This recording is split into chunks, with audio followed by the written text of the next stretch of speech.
Hola a todos y bienvenidos al canal de Pennyline. Yo soy Mary y hoy no está Penny porque aparte de que hace mucho calor, pues literalmente ya no cabe aquí delante sin caerse al suelo, así que está arriba con mi otro Carlino y esperemos que no haya un apocalipsis de Carlinos. Hoy os voy a hacer la reseña de El catalejo lacado de Philip Pullman, que es una novela de fantasía juvenil steampunk por este escritor inglés y la tercera parte de su famosa trilogía La materia oscura. Fue publicada en el año 2000 y está adaptada, como el resto de los libros, dentro de la serie de BBC y HBO His Dark Materials y en concreto en la tercera temporada que se estrenó en el 2022. Es sin duda la temporada que más diferencias tiene con respecto a la novela original, pero aún así yo creo que sí que es una muy buena adaptación, básicamente porque lo que hace es ampliar todos los aspectos de acción y sobre todo el final, la batalla, que es algo que siempre favorece un producto audiovisual y además también da más metraje y profundidad a alguno de los personajes secundarios, siendo esto especialmente importante en los padres de Lyra, por lo que creo que consigue muy buen equilibrio entre la acción y todo el aspecto de la metafísica y la teología, algo que en el libro no está. A pesar de ello, en su publicación fue muy bien recibido por la crítica y ganó varios premios precisamente porque alababan la capacidad de Philip Pullman para introducir temáticas tan complejas como son la metafísica y la teología en una novela dirigida a un público infantil y juvenil, y de hecho lleva ya muchos años en las listas británicas de los 100 mejores libros que leer de diferentes tipos. Pero también es cierto que a una parte de los lectores no les gusta nada el final de este libro porque se prioriza toda la parte de la metaficción sobre la acción. En España está siendo actualmente publicado por Roca Editorial con un total de 496 páginas, siendo el libro más largo de los tres. Como las novelas anteriores, está escrita en tercera persona subjetiva a través de los dos personajes protagonistas, Lyra y Will Parry, pero también hay muchos capítulos a través de otros personajes, siendo uno de los que más tiene el personaje de Mary Malone, esta ex monja científica del mundo de Will que Lyra conoce al principio del segundo libro y que inicia su camino entre los diferentes mundos guiada por el polvo para ejercer como serpiente a la hora de tentar a Lyra y que tome su decisión final.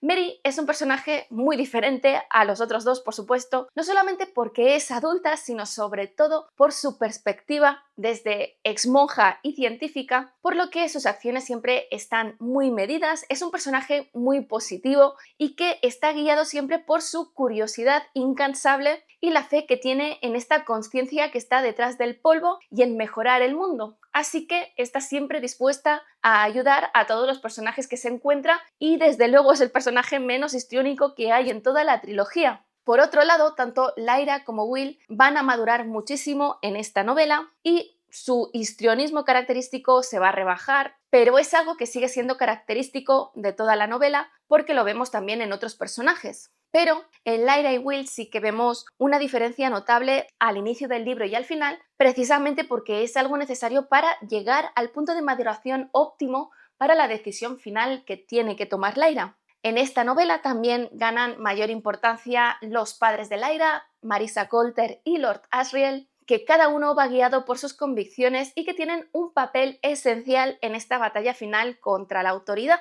El mundo en sí también aumenta de complejidad, ya que no solamente vemos más mundos paralelos, sino que estos mundos son muy diferentes a todos los anteriores y los más importantes son, en primer lugar, el mundo de los Mulefa, al que llega Mary Malone al inicio de esta novela, con unas extrañas criaturas autoconscientes que se parecen más a animales convencionales que a los humanos. Por otro lado está el mundo de los muertos, al que viajan Will y Lyra sobre la mitad del libro, quizás un poco antes, pero que conocemos su existencia desde el primer capítulo. Y por otro lado, el otro mundo importante que sale es el mundo en el que Lord Asriel ha montado su base militar para enfrentarse a la autoridad y que, como ya os dije, parece que ahí el tiempo pasa a una velocidad distinta porque desde luego tiene montada una campaña impresionante que no debería haber tenido tiempo de hacer con el tiempo transcurrido cronológicamente en el libro, pero que bueno, que Philip Pullman ya dice en su propia novela que parece que allí el tiempo pasa distinto. Además, no solamente hay este incremento espacial, sino también en la complejidad, porque se amplía muchísimo el lore y la construcción de mundo, con cosas como qué es el polvo y cómo funciona, quién es la autoridad, cuál es la jerarquía entre los ángeles y sobre todo, qué son los ángeles, de qué están compuestos y cuál es su papel en todo lo que está sucediendo. Y todo esto a pesar de estos nombres tan religiosos, sin que Pullman busque en ningún momento dar una lección sobre teología o introducirnos en alguna religión, porque de hecho su visión sobre las consecuencias y el sentido del pecado original no tiene nada que ver con el que nos plantea la Biblia o la Iglesia, y tampoco con la novela del Paraíso Perdido de Milton, que es su mayor inspiración, ya que para él el pecado original fue lo que otorgó autoconsciencia y libertad de pensamiento a los humanos. Con respecto al final de esta novela y de la trilogía, divide bastante a los lectores, aunque creo que hay una gran mayoría que es positivo, pero también decepciona a otros. Y es completamente razonable porque está sobre todo enfocado a este conflicto generado por el polvo y el pecado original, es decir, al ámbito de la metafísica y de la teología, y la acción pues está en un segundo plano, como el resto de las novelas, es decir, aquí Philip Pullman no está siendo incoherente con él mismo porque esta es su historia y es aquí donde se dirigía, que sí que pasa acción, hay momentos épicos a lo largo de la trilogía, pero que realmente no era el mensaje que él quería trasladar. Y además el final también contiene decisiones agridulces que pueden molestar. Yo me acuerdo que cuando me lo leí de adolescente, pues en el año 2000, de preadolescente de hecho, a mí no me desagradó el final, sino que la trilogía me gustó muchísimo y me quedé queriendo leer más, por lo que tampoco es un demérito, simplemente que es algo diferente de lo que encontramos de forma habitual. De hecho, el contenido de todo esto es tan controvertido que en la edición estadounidense hicieron ciertas modificaciones en algunos pasajes del final y todos estos que tienen que ver con la metafísica para que no molestase tanto a los sectores más conservadores y fuese más suave para el público norteamericano. No sé si esto es algo que se ha cambiado con el tiempo, pero desde luego en el momento de su publicación sí fue así. Y, como sucede con los otros libros, las partes de acción suceden excesivamente rápido y esto te deja con una sensación de que te han escatimado algo, sobre todo con este final, porque, como os digo, Philip Pullman le da más importancia a estas partes más pausadas y dialogadas de reflexión y de sentido metafísico. Algo que, como os he dicho, se ve redimido en la serie, que tiene un equilibrio muchísimo más bueno entre la acción y la metafísica. En cuanto a la traducción, sigue teniendo problemas porque hay muchos typos y errores ortográficos que espero que se haya mejorado en las ediciones posteriores, porque yo tengo la primera edición, pero tiene más o menos el mismo nivel que el segundo libro, porque de hecho una de las traductoras es la misma, y lo que sí que no entiendo es que haya cambios sobre las traducciones originales que se hicieron en el primer libro en alguno de los términos que aparecen, como por ejemplo, a la materia oscura se la llama la materia de las sombras, a pesar de que en la trilogía se llama la materia oscura, o bien se pasó a llamar magisterio al magisterium. Que ojo, hay cosas que me parecen mejor traducidas, pero claro, no tiene una consistencia interna teniendo en cuenta que es la misma editorial, tiene los mismos derechos, así que no entiendo por qué estos cambios. Pero bueno, en definitiva, para mí es una muy buena novela, pero como os he dicho, para algunas personas su final es problemático al no ser el esperado. Sin embargo, merece la pena leerlo por el lugar que tiene esta trilogía dentro del género de la fantasía y, por supuesto, si ya se han leído las otras dos novelas, no tiene sentido no leer esta. Antes de entrar en la reseña de esta novela, os voy a hablar de lo que pasó en La Daga, porque solamente os conté el principio, y Lyra, después de su primera visita a Mary Malone, toma la decisión de que a partir de entonces su misión principal va a ser ayudar a Will a encontrar a su padre, después de preguntárselo al aletiómetro y que éste le diga que esta debe ser su prioridad. Y esto se debe a que la Lyra que hemos visto hasta ahora, que toma sus decisiones y hace lo que le da la gana, pues está aterrorizada porque teme que con estas decisiones precipitadas acabe causando la muerte a otro de sus seres queridos, como pasó con Roger al final del primer libro. Cuando Lyra intenta visitar a Mary Malone una segunda vez, es atrapada por unos policías que están buscando a Will, pero consigue escapar y lo hace gracias a la intervención de Sir Charles Latrom, que le hace entrar en su coche, pero cuando la deja en el lugar que ella le pide, descubre que le ha robado el aletiómetro, algo que la deja completamente desorientada porque en este punto el aletiómetro se ha convertido en parte de ella misma y está completamente perdida, incapaz de tomar decisiones por ella misma. Cuando Will y Lyra intentan recuperar el instrumento en casa de Sir Charles, son descubiertos y Lyra por fin se da cuenta de que Sir Charles en realidad es Lord Boreal, a quien conoció en su mundo porque en realidad trabaja para el magisterio y es amigo de su madre. Lord Boreal les dice que les devolverá el aletiómetro a cambio de la daga sutil que se encuentra en el universo de Sitagase, un instrumento muy poderoso e importante que permite cortar ventanas entre los diferentes mundos y moverse por ellos. Pero él no puede recuperarla porque en Sitagase están los espantos que atacan a los adultos. Lyra y Will rápidamente se dan cuenta de dónde debe estar escondida esta daga, así que se adentran en la torre que más destaca dentro del pueblo, donde está escondido el portador actual, después de haber sido atacado por un adolescente de la ciudad que quiere dominar la daga para así poder estar protegido de los espantos, porque los espantos no se acercan al portador de la daga. Will consigue hacerse con ella tras forcejear con este chico, pero en este forcejeo queda marcado como el siguiente portador porque 2 de sus dedos quedan cortados por esta daga, una herida que le sangrará y se le infectará durante muchísimo tiempo y que le hará delirar. El antiguo portador de la daga en este momento le explica a Will su naturaleza y cómo utilizarla, empezando por el hecho de que la daga en realidad tiene 2 filos, uno que puede cortar cualquier material que existe y el otro que es el que permite abrir las ventanas a otro mundo, diciéndole que tiene que cerrar siempre estas ventanas porque se sospecha que es por allí por donde entran los espantos y que tras 300 años desde su fabricación y que muchos portadores se hayan ido dejando ventanas abiertas por los mundos, es lo que ha hecho que Sitagase esté infectada de tantos espantos. Para poder realizar esta segunda función, es decir, la de cortar la realidad, Will necesita entrar en esta fase mental que necesita también Lyra para utilizar el aletiómetro para poder distinguir entre las diferentes capas de realidades y encontrar el punto en el que cortar para acceder a un mundo en concreto. Teniendo en cuenta lo que se puede hacer con la daga, Lyra propone recuperar el aletiómetro sin entregar un arma tan peligrosa a alguien como Lord Boreal, cortando una ventana justo delante del mueble en el que se encuentra el aletiómetro. Así que llevan a cabo esta segunda incursión en la casa de Lord Boreal y sí recuperan el aletiómetro, pero están a punto de ser atrapados por la señora Coulter, que está visitando a Lord Boreal mientras lleva a cabo sus propios planes. Por otro lado, en el mundo de Lyra, Liz Corbay, tras algunas aventuras, ha acabado encontrando al místico Stanislaw Grumman, que se revelará en realidad como John Parry, el padre de Will que se perdió hace más de 100 años en esta expedición en el norte. Durante este tiempo, John no solamente se ha convertido en un investigador muy importante dentro del mundo de Lyra, sino también en un chamán que, entre otras cosas, le ha permitido materializar su daimonion, que además puede separarse de él a distancias muy largas como las brujas. Pero el hecho de estar en un mundo que no es el suyo ha hecho que tenga un problema en el corazón y que su salud esté muy debilitada.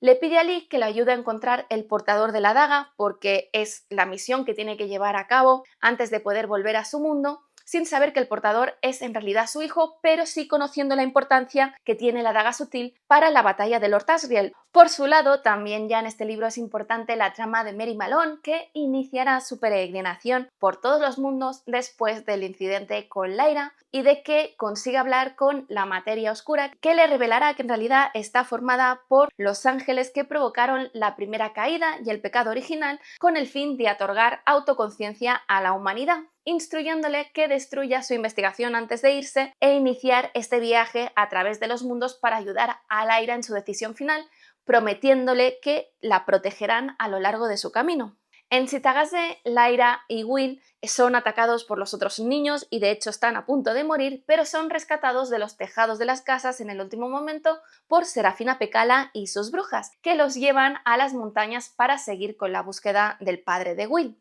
Will cada vez está más enfermo por la infección que tiene y la sangre que está perdiendo, por lo que las brujas realizan un hechizo muy complejo para curarlo, pero no lo consiguen. Y en este punto también va a volver Ruth Ascadi, que se había ido a donde estaba Lord Asriel, para informarles sobre sus avances y de la necesidad que tienen de encontrar el Aeseter para poder vencer a la autoridad, que es la daga sutil, pero en este momento no lo saben. La acción en la novela va a llegar a su momento cumbre en el momento en el que llegan a la vez en el universo de Sita Gazé, Lee y John Parry, y por otro lado la señora Coulter con un ejército del magisterio. Lee y John son perseguidos por un grupo de cepelines que buscan matarlos o capturarlos, y en esta persecución Lee se va a acabar sacrificando para retrasar a estos francotiradores y permitir que John pueda huir y llegar hasta el portador de la daga, siendo su muerte creo que una de las más dramáticas porque mata a 30 soldados antes de caer, y los diálogos que mantiene con su daimonión son realmente muy buenos.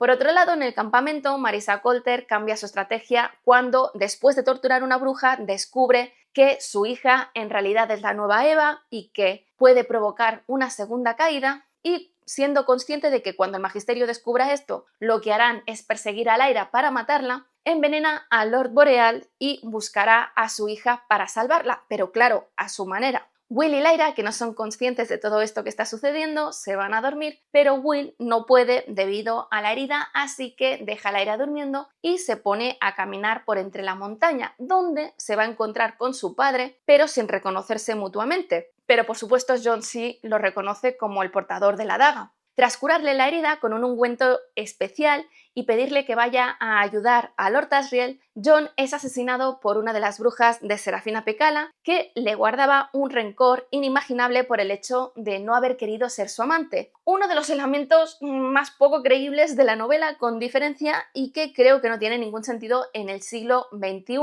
y más sin profundizar más en él, porque encima después la bruja se suicida y Will se queda patidifuso. Pero bueno, sí que en el último momento de la vida de John se reconocen como padre e hijo. Después de la muerte de su padre, Will vuelve a donde está Lyra, pero se encuentra con el lugar vacío y deduce que Lyra ha tenido que ser secuestrada porque ha dejado todo su equipaje atrás, incluyendo el aletiómetro. En este momento se le van a aparecer dos ángeles que le piden que los acompañe para reunirse con Lord Asriel, pero Will se niega diciendo que primero tiene que encontrar a Lyra. Y ya entrando en la reseña de esta novela, el primer capítulo se inicia con Lyra precisamente para saber qué es lo que ha pasado con ella, y aquí descubrimos que su madre, Marisa Coulter, la secuestró en el mundo de Sita Gazé y la llevó a su mundo original en una zona muy remota para mantenerla escondida del magisterio, que por supuesto cuando ha descubierto el papel de Lyra ha iniciado una búsqueda para matarla. Como sabe que Lyra no se quedaría voluntariamente con ella, la tiene continuamente drogada y dormida y únicamente se despierta para darle de comer, aunque yo también creo que la mantiene dormida porque si bien no quiere que su hija muera porque ha descubierto que la quiere, también es cierto que sigue en el pensamiento del magisterio y no quiere que se produzca esta segunda caída. La cuestión es que en este sueño permanente en el que se encuentra Lyra, ella se ve en el mundo de los muertos con su amigo Roger, que le dice que por favor la saque de allí antes de que olvide quién es, porque este mundo de los muertos es un mundo deprimente y sin esperanza, gris, donde los muertos van olvidando quiénes son y que está completamente sumido en la oscuridad. Así que Lyra le promete que en cuanto despierte buscará a Will y lo irán a rescatar de ese mundo. En el siguiente capítulo, que es desde el punto de vista de Will, este se encuentra aún en el mundo de Sita Gazé discutiendo con los dos ángeles que se le aparecieron, Balthamos y Baruch, que confiesan que en realidad son ángeles de baja jerarquía y que lo necesitan para llevarle la daga a Lord Asriel y así ganarse su propio lugar en el ejército de Lord Asriel, que es su mayor sueño. Le explican en un momento dado que han conseguido además entrar en la fortaleza del arcángel Metatron, que es quien está gobernando en lugar de la autoridad, de donde apenas han salido con vida y que allí han descubierto que en realidad la autoridad no es ningún dios, sino que fue el primer ángel que consiguió ganar conciencia gracias a la existencia del polvo y se declaró el creador de todo, pero que él no creó nada. Pero que esta autoridad con el tiempo ha ido perdiendo facultades y en la actualidad está aislada, protegida por Metatron, que es su gerente. Es curiosa la naturaleza de los ángeles que vemos aquí porque son prácticamente transparentes. Al estar hechos de polvo, su entidad física es muy débil, pero eso no quiere decir que no puedan morir. Y bueno, me parece una forma original de presentar estos ángeles. Por otro lado tenemos a Mary que, bueno, inició su camino y después de cruzar Sitagase ha terminado en un mundo nuevo y extraño donde no hay humanos, sino que las criaturas que tienen autoconsciencia son como un cruce entre jirafa y elefante y además con una estructura ósea completamente diferente a la de nuestro mundo y que viven de una forma muy sencilla, como vivían los humanos en la Edad de Piedra, pero que son muy felices y que se trasladan de un lugar a otro rodando encima de unos frutos duros y redondos que produce un árbol, pero lo importante es que la salvia que está contenida dentro de estos frutos es lo que creen que les ha dado la autoconsciencia. Y claro, este árbol está en declive durante estos últimos 300 años, cada vez hay menos frutas, por lo que los Mulefa están muy preocupados. Además, una característica importante es que tienen la capacidad de ver el polvo y han podido observar cómo este ha ido disminuyendo.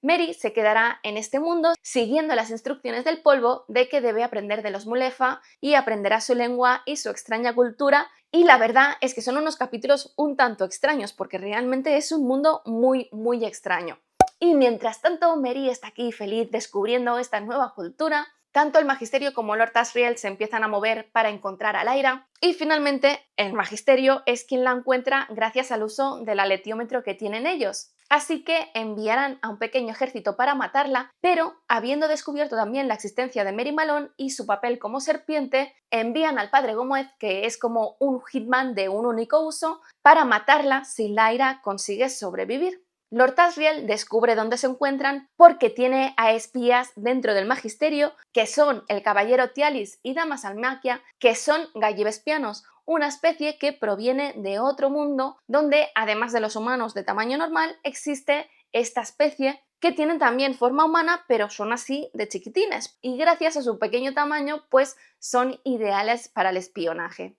Así que Lord Asriel va a mandar también otra expedición y todas estas facciones se van a encontrar una vez más donde se encuentra Lyra y a su vez va a llegar al mismo tiempo Will acompañado de Iorek, ya que durante su trayecto por el mundo de Lyra se lo ha encontrado mientras llevaba a sus osos a otro lugar donde hubiese hielo porque a consecuencia de las acciones de Lord Asriel se está produciendo un deshielo en el Ártico. Aprovechando el enfrentamiento entre el ejército de Lord Asriel y el del Magisterio, Will va a entrar en la cueva utilizando la daga, habiendo una ventana desde un mundo desértico. Pero cuando está intentando despertar a Lyra, es descubierto por la señora Coulter, que está en la entrada de la cueva enfrentándose a las fuerzas del Magisterio. La mirada de la madre de Lyra, sin que diga nada, hará que Will recuerde a su vez a su madre y como está utilizando en ese momento la daga, su concentración se rompe y con ello la daga queda a su vez hecha añicos. Pero como la ventana ya estaba abierta, Will se lleva a Lyra y la cierra y con ellos se cuelan los dos gallivespianos espías de Lord Asriel, que a partir de este momento los van a acompañar en sus aventuras, obsesionados por un lado con proteger a Lyra, pero sobre todo con la misión de llevar a Will ante Lord Asriel para poder enfrentarse a la autoridad.